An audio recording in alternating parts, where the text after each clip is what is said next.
Hello, this is Laptop Media, and today, we will show you how to open the HP Envy 13 and what's inside of it.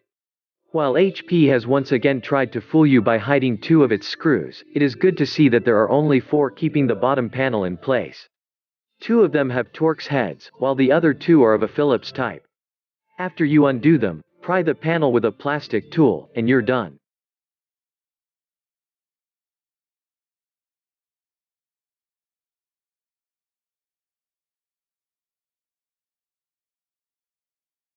Please remember, it would be of great help to us if you just hit the like button and subscribe to our channel. That would motivate us to make even more and better videos for you.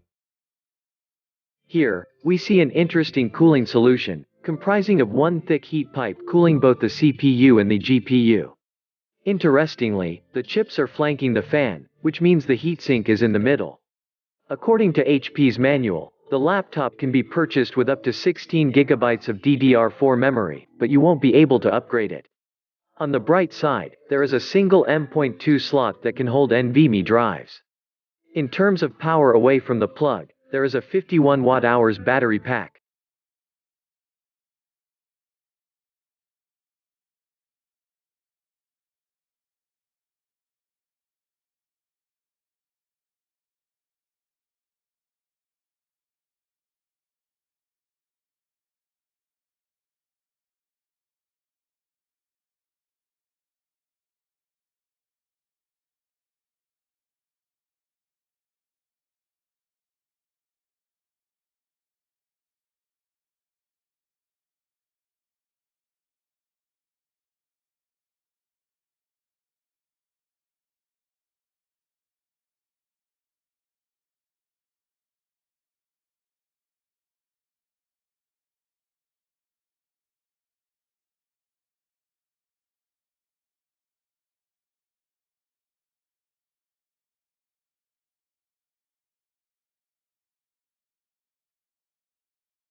If you'd like to see more disassembly videos of the latest notebooks, we would highly appreciate if you hit the like button and subscribe to the channel.